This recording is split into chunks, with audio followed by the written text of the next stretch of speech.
India remains deeply concerned about the evolving situation and continues to call for de-escalation through dialogue and diplomacy, with utmost restraint and priority being given to the safety of civilians. Targeting of commercial shipping and attacks on civilian maritime infrastructure is unacceptable. Such attacks have resulted in the loss of innocent lives, injuries, and heightened risks, including to seafarers. Thank you to the Secretary General of the IMO for his efforts and focus on seafarers and the maritime economy. We convey our deepest condolences to families of seafarers injured or killed in the ongoing conflict in West Asia. Of the 7 fatalities mentioned by the Secretary General, 3 are Indian seafarers, 4 more are injured, and 1 is missing.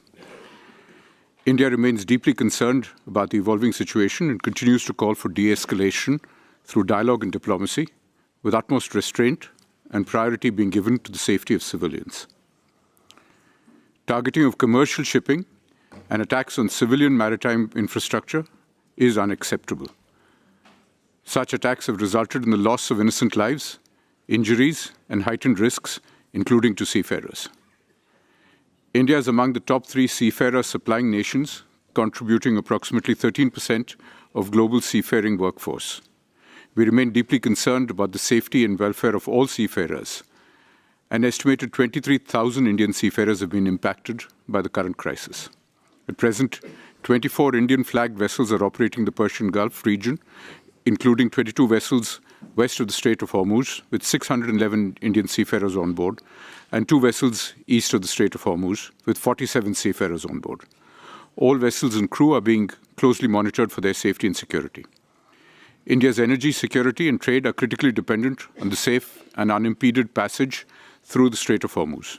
Any disruption, obstruction, or closures of these vital waterways have direct consequences for India's economy and for global energy and humanitarian supply chains. Our government has instituted robust response mechanisms, including a 24/7 helpline for all seafarers, irrespective of nationality, and a quick response team set up by India's Director General of Shipping. A dedicated control room has also been set up by the Ministry of External Affairs to assist affected seafarers and their families. India has also strengthened maritime monitoring and preparedness measures, including through enhanced information sharing mechanisms. We note with grave concern the grave risk of marine pollution arising from attacks on commercial vessels in these waters. In this context, information network architecture, the role of the Information Fusion Center for the Indian Ocean region, assumes greater importance and should be further promoted by its inclusion in the IMO MSC. Delegation of India, sorry, I'm going to interrupt you, sir. Could you speak? Environmental monitoring and coordination with other significant information sharing centers.